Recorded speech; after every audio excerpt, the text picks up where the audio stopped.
right.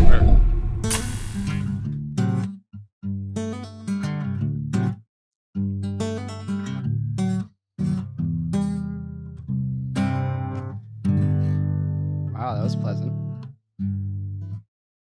That was very nice. Very pleasant. Whatever. Jake's not here today. Jake's not here today. You gotta fill his shoes. Yeah, I know it's a little tough syncing up with him when he plays there. He's like, "Hey, let's play a thing together." I'm like, dude, I don't know how big that lag is gonna be, but let's go for it. Yeah, it's more of a soundscape at that point. Soundscape, yeah. Yeah. So the reason it's just us is because Jake's not as much of a nerd as we are about anime, I guess. No. So we're doing an anime study podcast. the blade. I saw some clips from Chainsaw Before Man. Before everybody leaves. Oh, whoa. It's not a nerdy anime podcast, actually. Well, I mean, it doesn't mean we can't start it off like one. Yeah. Because I was doing some like VAR research, and I came across some really cool animatics for Chainsaw Man that were posted on Twitter, which is just super, super, super cool because there's all these shots basically they previs with Blender, and then they make this grayscale render of 3D camera motion with some placeholder objects, which eventually is going to be kind of filled in with animation. But they use that as the base plate to animate the main character jumping around and doing crazy stunts. So I think similar techniques are used with like Attack on Titan. Yeah, I remember that shot of him ziplining through the whole city and so crazy perspective stuff. Starts in 3D. They have like a placeholder kind of thing, and then they're just like, look, just make the guy jump around in the scene. Go for it. Here's a few keyframes probably, but do they hand draw over the renders, or do they keep the renders and then just add like a animated character in? Well, I didn't see like a 3D animated character in the scene. It was just like a background plate of the camera with swooping across this big room with some people in it. And then the character was just like roughly sketched on top of this super low quality render. And I was kind of inspired. I was like, man, that'd be cool to do something like that in our anime video. Yeah, because we're making an anime video. Yeah. Which I guess some people might know, but not a lot of people. We keep talking about it. Yeah. So this is one of those things where like we have this really cool video we're working on, but we haven't shown anything because we kind of want to be the first ones to do it. And then once we do it, we're like, we're going to show people how we did it. And people can do the technique themselves. But, like I think the thing that's inspiring about the Chainsaw Man thing is this idea of just being able to put together a vision and like have it kind of come together into an actual aesthetically pleasing frame, without having to spend as much time as you used to have to do on it. You can also plan it better. So, we last year, like Dean started experimenting with the Spider-Man shot, and actually it started with Arcane, didn't it? It started with an Arcane like stable diffusion model. Yeah, it was literally you had showed me some crazy stuff with stable diffusion. I started testing it out on video because I had seen people were doing like sort of like prompt videos where it would run off of a prompt and just denoise over a bunch of frames, so it would kind of like warp into this weird psychedelic thing. But there was this image to image thing, and I didn't see anybody using it, so I came into the studio one morning and just filmed me doing like crazy movements and then ran it through the Arcane model. And then, we tested out just like locking off the faces. And we talked about this in the Spider-Verse video, but that was like baby's first step into AI animation was like, just having the knowledge of the noise patterns as you had kind of described it to me. I was like, oh, if we just lock off the noise pattern on the face, that'll work pretty well. But all the while in the background, you were working on like the Giga Chad level version of that process, which we won't go into detail on that exact process yet. Yeah, but we can talk about what like the goals, what we've been trying to do, and like the problems we've been trying to solve, and what you guys will eventually see when the video comes out. But it's this idea of going like, hey, so if you use this diffusion model that's effectively good at visualizing anything, so if you have this model where you've like just fed it a lot of images, I guess you can use that to make your image look like anything you want to look like. Everything becomes reference. It becomes blocking. It's like I can just stand there in front of a wall as an example, like, hey, I want a person to be in this form, but I want them to be an astronaut. And then it draws an astronaut kind of in the same pose. And like the whole idea of being able to do this at full motion, so you just do every frame for 24 frames per second was really alluring. But as we saw when we tried to do it, every frame was interpreted slightly differently. Mhm. So that's been a big problem we've been trying to solve in a very like hacky way, because we're just like, just YouTube people using open source software to do so. But Yeah. like the whole idea behind this is that like if we can figure this out, it basically eliminates the need of hard technical work to achieve a vision, and just kind of like fast forwards you to just getting the vision that you want. Like a great example is, what if you wanted to shoot a movie on your iPhone, but you wanted to look like it was shot on Alexa? Yeah. Well, can we basically create the equivalent of an Alexa filter for the iPhone, where it uses an AI to just alter the actual deep characteristics of an image? Have you tried that? I actually have not, and it would probably actually work pretty decently. I wonder if that would work. Yeah. I feel It's like, give it a crappy picture and say like, I want like the good version of this. Yeah. Yeah, I think it would work. Because like honestly, I only realized lately, I was playing with Midjourney, and I forgot what I saw, maybe some concept art or something, and I was like, what if I like type something I want with concept art, but then use like Sony A7 III Lightroom presets, like all these phrases that you associate with like a stunning image, Mhm. and it just like, worked. I was like, what in the heck? So like all these weird fantasy things I've been trying to mess with now are just like super real looking. That's so cool. Because I was kind of inspired by, what is it like? Did you ever see those Keith Schofield ones? He's been this guy, a music video guy or I director think guy, so. Yeah. posts on Twitter. He makes these like remakes or like fake 80s movies. Oh, I've been seeing these all over YouTube. Yeah. Yeah, it's like a certain style. And I think one of the phrases he was using to like really hone in on the vibe was DVD screen grab. Yeah, yeah. And so I started playing with that too, and boom, lo and behold, if I type the 80s movie screen grab, specifically DVD screen grab, and then go off on a tangent there, it would make things look like still frames from an 80s movie, and you can just start doing whatever the heck you want after that. Yeah.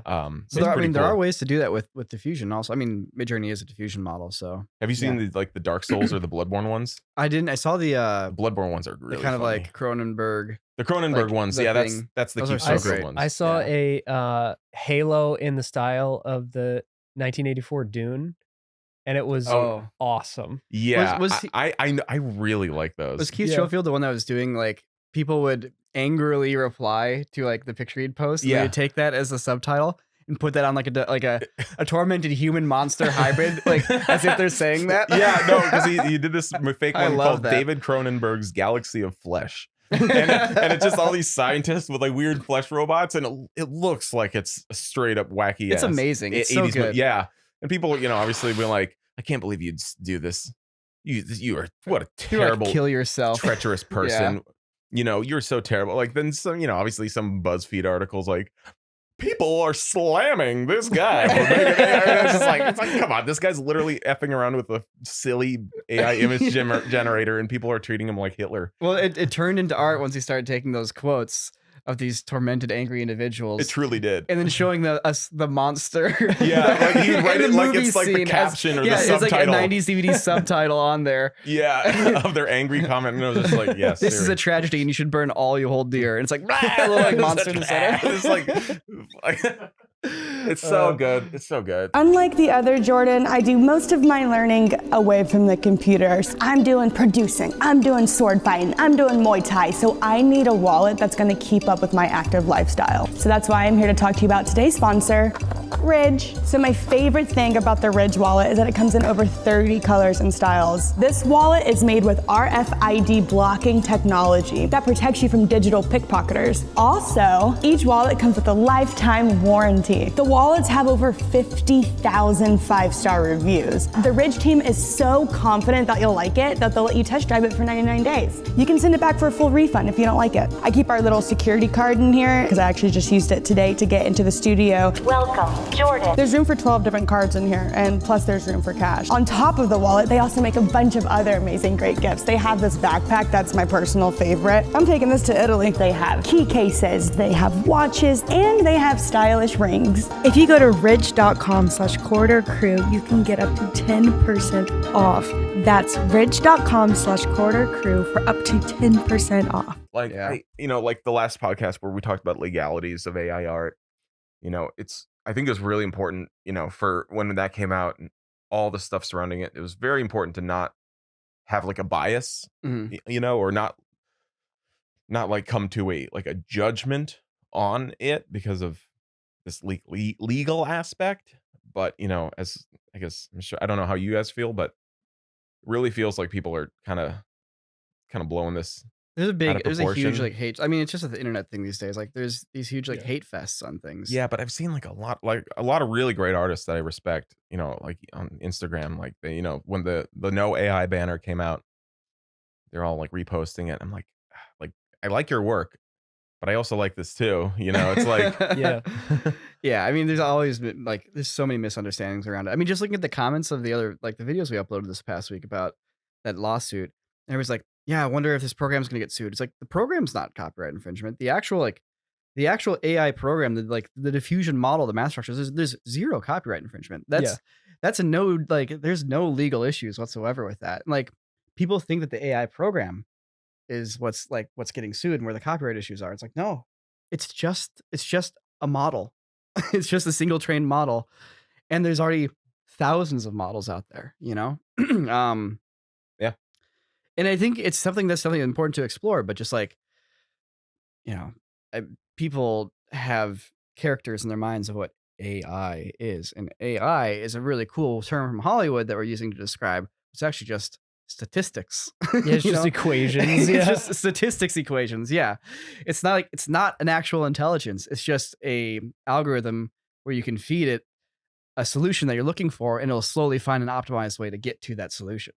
It's a cool computer tool, and it's very powerful, but that's all it is, Yeah. I understand the perspective of artists though. Like, I feel like I kind of really came around to that. Just I feel like this year I've been getting more of a respect for the manual arts, illustration, painting and stuff, and the work that goes into that. And I do think there is something messed up about having these data sets pulling from artists without their consent. But I think the most the people that we can all unite against are the people who think they're prompt engineers, and that makes them an artist. Yeah, the flip side's pretty silly too. Well, art. I mean, at the end of the day, if you spend enough time in the world of fine arts, you realize that the only thing that actually matters is the concept. Yeah. At the end of the day, medium, format, all that stuff is super cool, but the thing that hits you is the idea. So you can have a cool concept that is delivered through your prompt, and it can be clever, and it's like, damn, that's a really cool idea for a prompt, and it gives you a cool image. That's art, but it's not the person didn't paint the image, but yeah, I mean, it's a cool concept, but I don't know. It's it's half. We've talked about this differently though. It's concept versus execution. Because I mean, honestly, in the past though, I think we've had conversations too where it's concept and ideas don't matter. It's the execution that does. And so now it's a weird gray area where it's okay, hold on. Is making an AI image an execution of a concept or not? It can be. I mean, it could be, I suppose. Yeah. So it's kind of you can't define it. You just gotta does it make you feel something, and does it feel special? And yeah, it's AI art when you look at AI art. It's wow, it's AI art. There's something not exciting about a lot of AI art because it is so derivative. To use the term of the other video. Do you have this thing now? Sometimes I'll scroll down my Instagram or my Explore page, and I'll see a cool image, and I'll instinctively click on it and go to the hashtags to see if it says Midjourney or anything, because I'm I'll do that once in a while. Yeah, but also I think it shows how much art is formulaic that people make. That's true. Yeah, it's how many silhouetted cartoon character with clouds and a blue whale in the sky can you see before it's I guess human beings are just AI, Yeah. The astronaut in space CG render, it's oh yes, give me some astronaut floating in space, CGI render. Yeah. I mean, at this point, like every Marvel character is basically just a human being version of a diffusion model of a superhero. You know, they all kind of look the same. They all kind of look different. Yeah. I don't know. It's crazy stuff, but like, you know, forgetting all that bullshit, like, 'cause there's a lot of bullshit around it. Forgetting all that bullshit, just going to a tool that can replicate visual forms and attach them to words, which at its core is what it is, you know? And so you get away from all like the anime and Instagram posturing. Like the thought was, can we use this technology to let us make an actual anime? Like full blown, hey, those are anime characters on the screen talking and moving and like Yeah. actually doing interesting things. Yeah. And it's not like just a jumbled mess. And skip the drawing part. And skip the drawing part, which is an important part of anime, but not necessarily always the most important part of anime, right? It's an animation thing. Like when Pixar became a thing, there were people who'd be like, oh, hand-drawn animation's better. And it's like, it doesn't matter. Stop ranking things. Do you like Toy Story? It's a great movie, you know it? And it doesn't make like two-dimensional cartoons bad. They're also great. But like, that's kind of what I see here is like, if we can come up with this new version of like animation that is cool and it works, like, yeah, we're not trying to say it's hand drawn frame by frame cartoons, but it can still scratch that itch that like 3D animation and, you know, hand drawn animation and all that kind of stuff scratches. But what if you could get to that stage of having like an awesome animation in like a matter of minutes as opposed to days? Well, I'm interested, like, do you guys, I think you had mentioned this, Sam, like, do you feel like this is the logical conclusion of these videos or like the highest form of these videos where it's like before you were doing, you know, making live action plates kind of look like that anime style, but now it's like fully full blown anime. I think it's like 1 degree below. Like the degree above this is like making things feel like it's rendered or 3D animation. Like that, I think could be. I mean, it's that also with the Alexa style transfer concept. They're both kind of one and the same. But yeah, it's like, because I think, you know, with, you know, creating AI images, it's like each one's different. Yeah. So doing like an anime approach where, okay, yeah, each frame is going to be different makes sense for where things are at right now.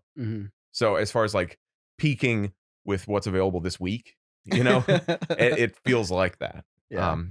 So until, yeah, because sure, you can do the arcane 3D model styles or something like that, but it won't have the motion of it. Like each frame will look great, but it won't have the motion. So that's where it's like, okay, something cartoony or anime-esque functions better in this world. Which is the thing what we've also discovered is that like animation is still very much at the heart of this thing. It's just it's a much more direct form of animation where it's almost like puppetry combined with like solid basic animation in your timeline.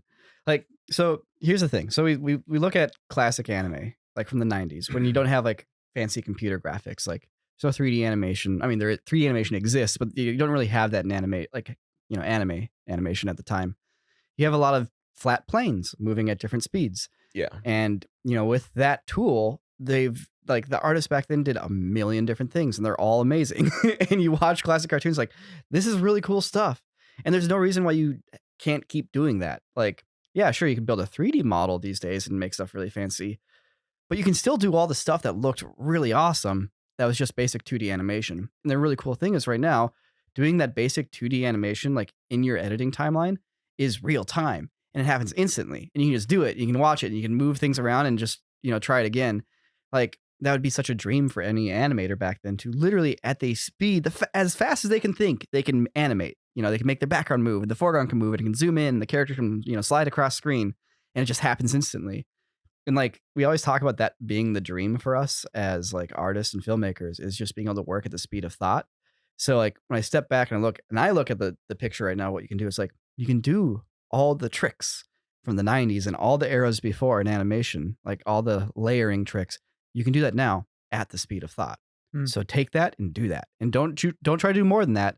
Just try to execute on that as well as you can. It's like being really good at playing a bucket, right? There's people who are really good at playing drums on a bucket. It's a basic instrument, but like they can do some really awesome stuff. So it's like start there before you go and buy a crazy drum set. So combining that concept within us as characters filmed on a green screen means now we get to control all of our movements. We get to control all of our poses. Lighting is as easy as putting up a real light and just shining it on us. And then you take this and you turn the filmed and acted video of us as if we are now puppeteering an anime character, and you turn it into an anime character. And then you do all your hand animation, which you still have to do. So like real animation comes into play here.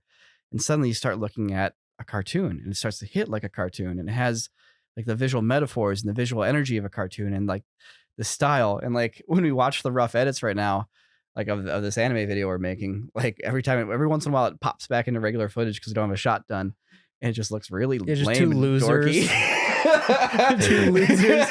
Yeah, freaking it's like these dumb costumes. anime characters just screaming at each other, and it cuts to like dumpy Niko and dorky Dean like doing it from there. But it's working, and it's really cool. And like the fact that these shots are coming together is really kind of inspires me, because I'm like, I just made a cool shot, and it only took me 20 minutes, and I can make another cool shot, and I can go on a green screen, and I can just film a cool shot. And I literally it all just happens at the speed of thought. It's like, hey, Sam, what if I do this motion? Sam's like, cool, I'll do this video with my dang phone to get a cool path like through it. And then we just do it, and it's done. Like there's no like crazy steps you have to take from there. You don't have to like have a crew do anything. You have to light anything. You don't have to like do any set dressing. You almost don't even have to do any visual effects. You know, you just run it through then the pipeline to apply the look, which is not just a click of a button. It's actually rather complicated. But then out the other end comes this element that you just do some basic animation on, and now you have a cartoon. Yeah, man, it's so exciting. I feel like every time we take a step back and look at it, it's like, this is so great. Like, I mean, because nobody's doing anything close to this with the AI stuff that I've seen. Yeah, nobody's doing. I mean, there's like little tests. Or they're here like that us, pop and up. just not posting it. Yeah, yeah, perhaps. But I think we're kind of ahead of the curve by quite a bit here. Yeah. Hopefully.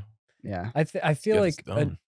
I'm excited about, at least for the future of this specific application of it, is like when, like we talk about when it will understand temporally how these images are coming together. And like, I mean, even little things like having, like, it could do a face track before you put it in, and then turn an actor's face into something that like only latent space will understand. And then it kicks out something that will perfectly get what you want. And then it gives you like vectors for things. And I feel like all that's, I mean, just with how fast this has come along, I feel like all that's coming. Like I even sent you something yesterday, like I was looking at Bruce Timm, who did Batman the Animated Series. He had like all these drawings, kind of rule guides. Yeah, like character sheets for like, okay, if Batman's looking up, you don't want to, you know, you only draw the lower part of the chin if you really have to. And like being able to give those rules instead of to an artist who has to there be like, shit, I gotta draw another picture.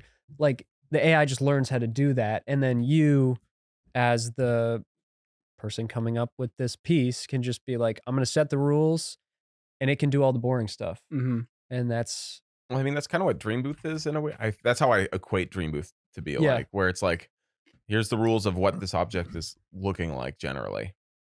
Yeah, exactly. It's just going, here's visual forms, and they are tied to this token, this word.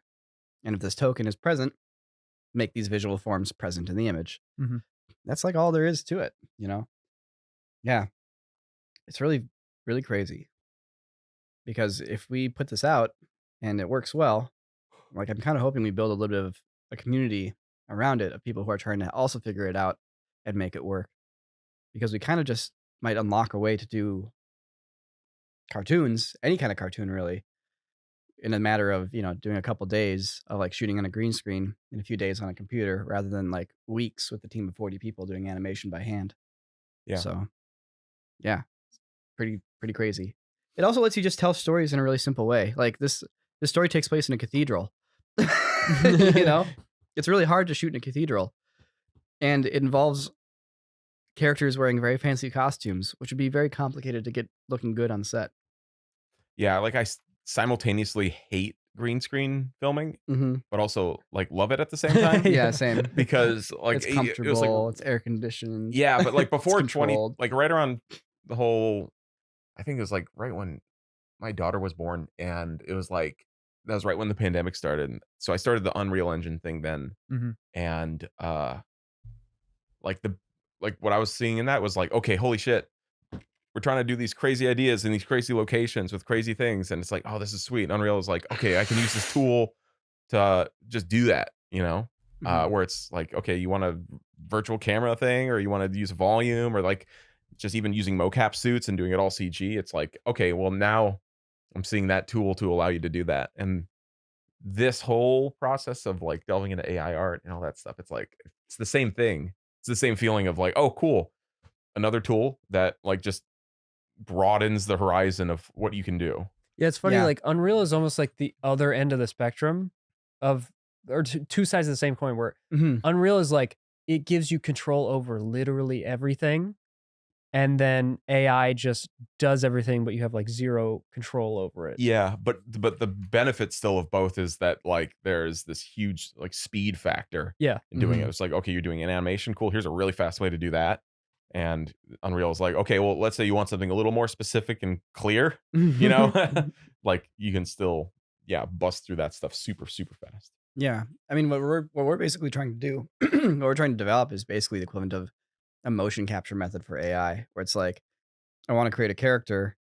How do I motion capture, so to speak, with a picture? That's kind of what we're doing. Is like, you film ourselves doing it a certain way, and then out from the other end comes our character acting a certain way. And like with Unreal Engine, it's like you have to record yourself wearing a special suit. Yeah. And then out from the other end comes a character. Yeah. Wearing, I guess, another special suit. But that one's made out of polygons. But pretty soon, like with the text to 3D stuff, it's going to be like, you know, prompt my character, then put on a mocap suit, and then it just act as that character. And that's going to be the union of it all. Yeah. Yeah. I think like the big difference with this whole video versus the like live action ones we did though, it's live action animes. The live action anime videos. Yeah. There's a ton of similarities though. Like effectively the shooting style is almost the same. Like actually, how we act, the cinematography itself, you're right, is almost exactly the same. Well, because we were filming it live action at you know the beginning, and so like lots of similar techniques are used. It's just because it's on a green screen and because we're like processing the images so much. Like really, the only thing that is actually different from it is there's just no like rotoscoping. You know? Yeah. Like that. So they do so much effects work on the real footage, anyways. Yeah, and I mean, even in the live action anime videos, we'd always have the pop out green screen for whenever you need like a crazy background moment to happen or something, and it's still doing that, you know. Yep.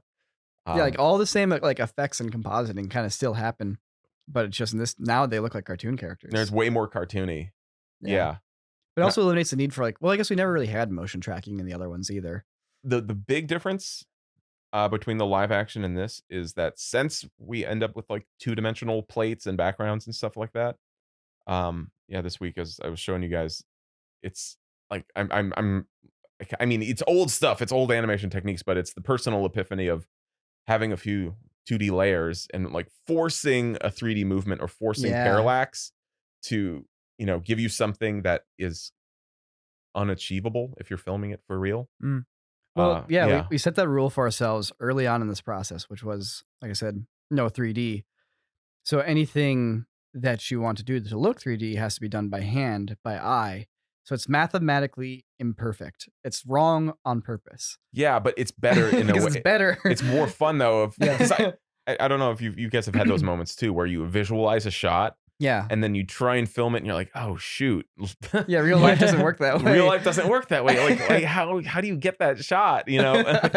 Like you can't quite fit all that into the same frame, or there's no way to get the stuff to move Yeah, it's like, oh, I have to change focal lengths and I have to change speed, and the camera has to do this when it's going slow motion, which it can't. You know, it's like, all these things suddenly require impossible systems. Although I will say, I think you can do that in animation. You guys really did achieve that with those old anime videos. Like those have always been my favorite videos that you guys did. And I mean, especially what is the video called? Anime, because it was Anime Fast and Furious at one point, right? Yeah, just for the search engine optimization. But anime self-driving cars. I renamed it back to just what it was called, the working title, which was just Anime self-driving cars, because that's it. So I watched Redline for the first time recently. Was that like a big inspiration? We for hadn't that one? seen Redline before watching that. Oh, really? No, Yeah, that was just raw. no, it was just like all the stuff coming out with like Tesla and all the autonomous cars coming out, and then we were just seeing that and going, oh, what if this was an Initial D race where no one touched the steering wheels? That's the best part. Is the shot like Clint's hands on his like he's on his knees, just calmly sitting there as his car does everything. Like, yeah, but that was the whole thing. It's just like how funny it would be fun. Yeah, do a street race where the drivers are just sitting in a box. Yeah, but yeah, there's shots in there like I was just watching it. There's a shot where like Clint wipes the frame and it hits like and goes to D, and I don't know. I feel like you guys have that's like I haven't seen, other than like we talked about like Bollywood or certain other movies. Like you guys really nail that style. Just like, what is your kind of origin story with anime or like getting into that style? I mean, for me, it's just all about like with YouTube storytelling, you have to get to the point so fast that like anime story, like cinematography and storytelling does that and like keeps it really hyped. But also, I really like having super strong visual metaphor that matches like what's happening in the story emotionally. And to do that with like cinematography is really hard and expensive. Like think of like a Christopher Nolan movie with like how they have to light and dress their sets. And To, how like, they have to hit a set off real vibe. nukes to like get a shot. Yeah. So it's like, how do you get a vibe, like a cool vibe that impresses people and feels fresh and like special? And it's like, well, you can either go crazy with like cameras and lighting and set decoration and all that kind of stuff. It's like, or you can use motion graphics, which is basically what anime is, So it's like, okay, let's build motion graphics. Let's get a character shot. Let's get a background shot. Let's have it move a certain way. Let's, introduce visual language. And like, we developed a lot of that from all of our action stuff. And we just, Dude, I was got watching super literal with anime. I was like working on this Dubstep Guns 2 script today, and I typed Sam walks down the street like Denzel Washington in Man on Fire. And I was like, wait a second. I'm just saying that reference. I don't actually have never seen that movie, but I just know it's the right reference. So I started watching clips for Man on Fire. I'm like, dude, this kind of anime. Like, have you seen it? Or I've seen it. Yeah. Okay. That's Tony Scott, right? Yeah, like there's these very anime. There's like weird camera moves and like exposure shifts and like jump cuts, and it's like it borders on motion graphics. It just it limits itself to using the film. Yeah.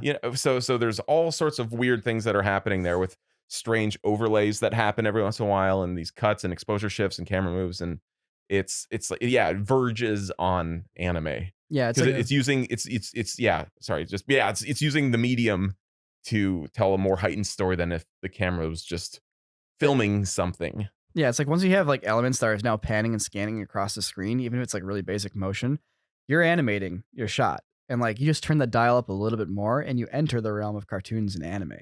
I guess we keep saying anime, but it's basically like any cartoon, right? It doesn't just apply to anime. The specific storytelling style of anime, though, is just because we want to try to make baseball hyper dramatic, and then we just stick with the theme because anime makes things hyper dramatic. It's just because we were all watching Attack on Titan. Yeah.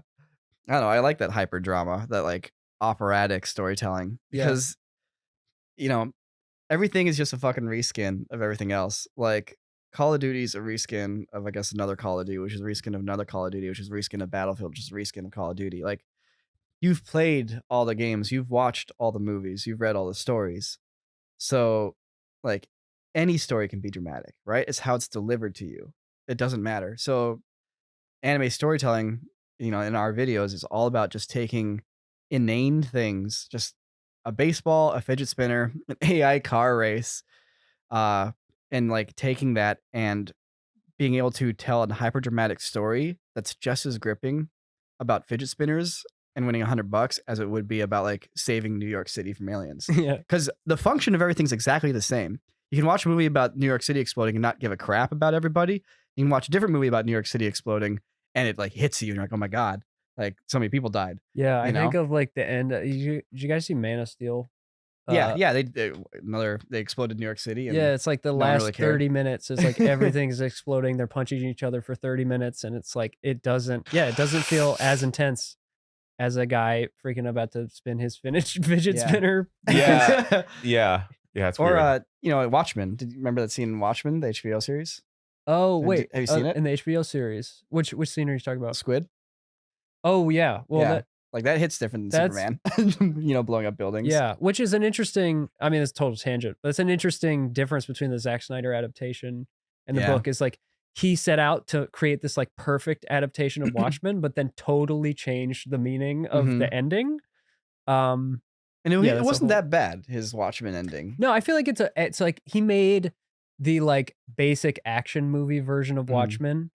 And that is the take that makes it like the take on that ending that makes sense for that version of it. But Zack Snyder kind of makes anime. He does. Yeah, I mean it's all about having like hyper detailed cinematic language paired with your storytelling and your moments in the movie, your story beats, but also making sure that the story beats are good enough that you can do cool shots. Yeah. Like it's like, what do I need to film this shot? Oh, a camera on a tripod? I need to rewrite the script. It's like change everything until every shot is justified being wacky and crazy.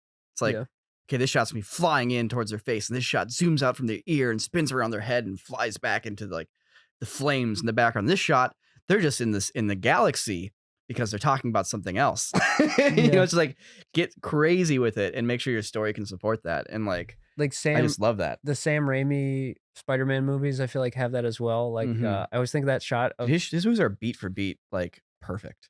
Yes. Yeah, dude. Sam Raimi's. Yeah, those movies are. I love those movies. But there's the shot in Spider-Man 2 where Doc Ock's like on the rooftop, or no, Spider-Man swinging, and it pulls out from Doc Ock's eye, and he's like on the top of the building. And there's shots. Like most of the new Marvel movies kind of suck, but he did that new Doctor Strange movie. Doctor Strange. And there are like Sam Raimi moments in it, and they're so good. Just like weird, like kaleidoscope, like fading between things. It's I love his. I mean, Edgar Wright style. hits that a little bit too, Edgar Wright for sure. Yeah. I think he's definitely in that vein. Yeah, and like we attribute to anime, but at the end of the day, it's animation and it's high energy animation, and just figuring out a way to bring that to filmmaking, but also in a way to do it where it's like not cost prohibitive or time prohibitive. Yeah, it's just like. Oh, it gets me really excited. Yeah. I mean, it's really just like at the end of the day, it's like, okay, you have an image. It's like, what are you going to do with it now? It's like, is it when you call cut, is that the end of the moment, or is there something else that you're going to be doing on top of that? I will say that because of this new project that we're doing, I've never seen an animated character break character after a director says cut. But now I've seen it, and it's very surreal to see a cartoon character who's like acting and then stops acting, and then the clip ends, and you're like, that's weird. Yeah, he like goes and eats some chips or something. Like no one would ever animate a cartoon character from the frame after they don't need it, but like because we're taking real clips of ourselves, like I'll have a shot of like acting, and then we crack and we start laughing, and then like you relax and like you start to walk off screen, and that's where the clip ends. And then once you process everything, you do everything, you now have a cartoon character that's acting, and then stops acting, starts laughing, and like starts to walk off frame. And it's just such an odd thing to see. It's like somebody taking off their mocap suit like after the take, and the character just imagine like C-3PO in one of the new Star Wars movies just like falling down to the ground as the actor takes pulled along the mocap suit. Yeah. Yep. We've been very like hush on this anime video because I think it's a really good video with a good story, and I don't want to like spoil it because it's only like 7 minutes long, and B, because I think the visual effect that we're going to do is really special, and people are going to be like, wowee. So I want that to hit, and that's why we're being really careful to not show anything until we get there. We also want to follow through on our promise. We're here on Mike's being like, we can make a cartoon in 20 minutes. And everyone's like, yeah, right. It's like, okay, for us to be able to say that, we need to do it first. And like, there'll probably be some shots where people will be like, oh, that looks a little weird. But there's already been shots. Yeah, that are like I'll be like, out. you look weird. I mean, of course it's gonna. Yeah, Yeah, whatever. of course it's gonna look a little weird. It's gonna look a little AI, whatever. Who cares? But that's like kind of the point. It's like this isn't an anime. It's not hand drawn animation. We're not stealing jobs. It's a new form. Yeah, it's of like animation. that's an interesting point with the AI is going to steal jobs, because at least for the stuff that we'd be making, it's like we wouldn't have hired animators to do this. Yeah, so we it's like shot live action. this video exists because of the technology, not like, oh, finally we get to stop paying this like Korean studio to do this. Dude, this video is so cool that we're hiring someone right now to make art about the video. And yeah, so that job's not getting replaced either. That's often what happens when something comes along that amplifies human power. It doesn't make us less productive. It makes us more productive.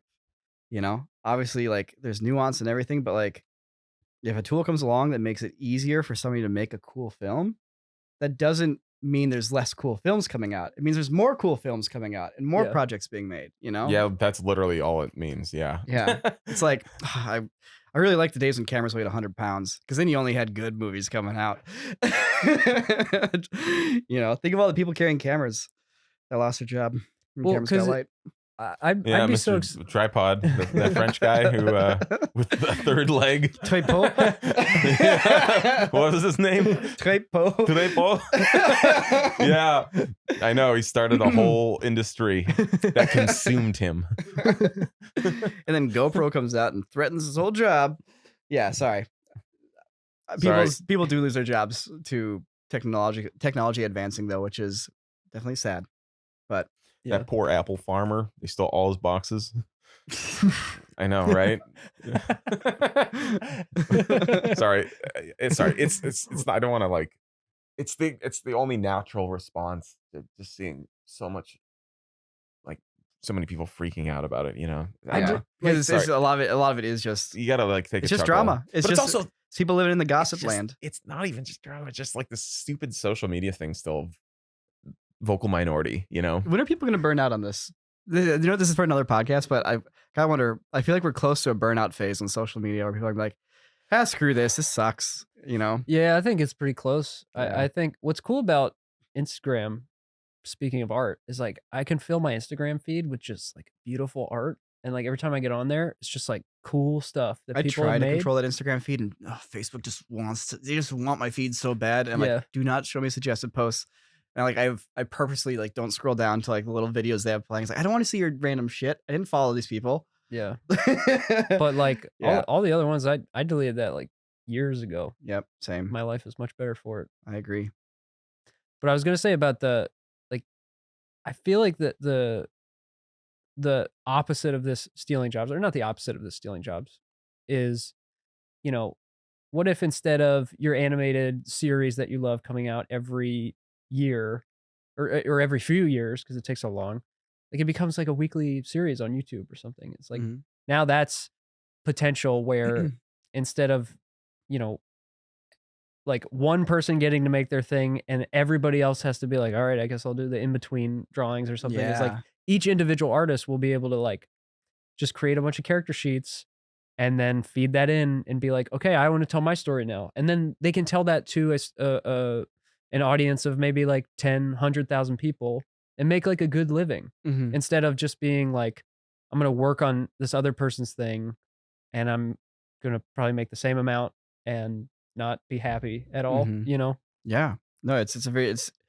what happened to filmmaking with YouTube. It's like Sam and I, you know, everybody else here, like we're not out making giant multi-million-dollar movies, you know? It's like, that'd be cool, but that's not what we're doing. But yet we get to make what we love. We're happy. And I think the people that watch our stuff are happy also. It's like, because technology got to the point where we could do it and we could make stuff that people enjoyed and people are able to just watch it. And that's a beautiful thing. So, yeah. And the technology will now allow us to make the ideas that we think are so far off in terms of like the execution. It's like, I can't do that because it has this crazy world and has these crazy characters. How, like, I can't do that. It's like, oh, maybe I can now.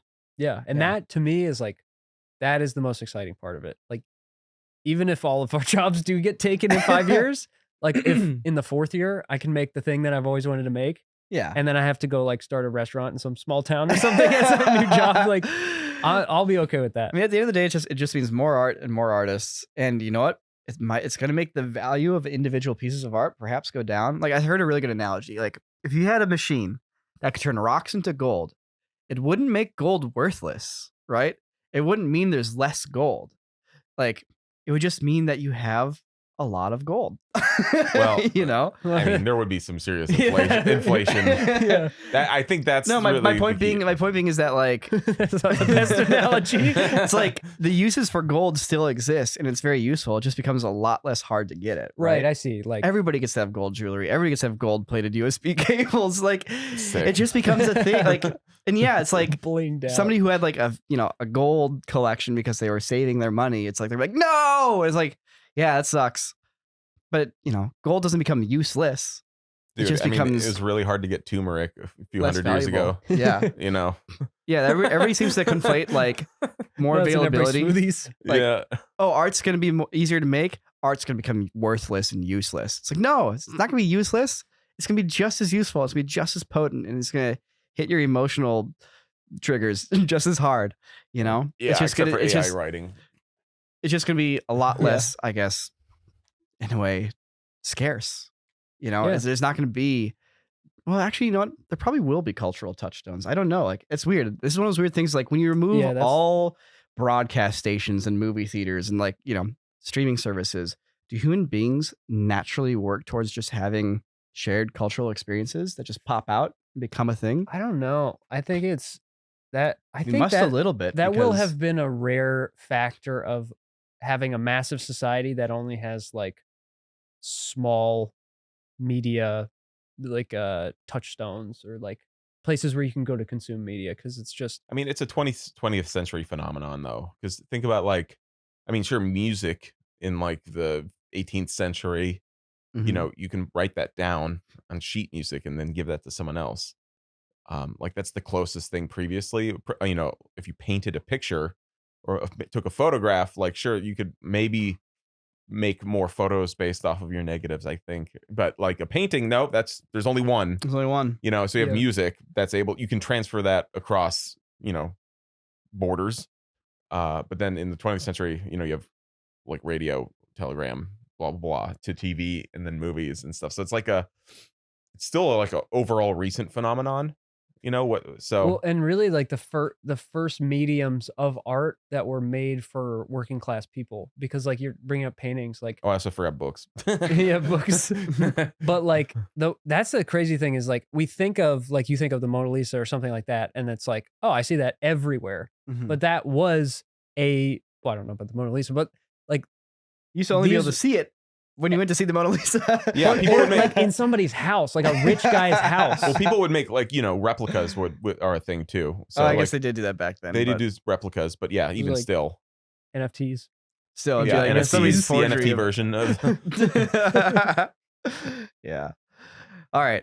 I have to go home and eat dinner with my fam, but this is a good time. I'm glad we can finally break the silence on this anime video a little bit. Like, I still feel like we're underselling it, even though we did hype it up a little bit here. But I'm gonna hype it up hard one more time. Well, and we're starting to speed up on it too, so Yeah. I feel like it's coming. We're going to invent a new method of animation that enables anybody with a computer to make cartoons to a certain point with some weird caveats, but it'll be cool.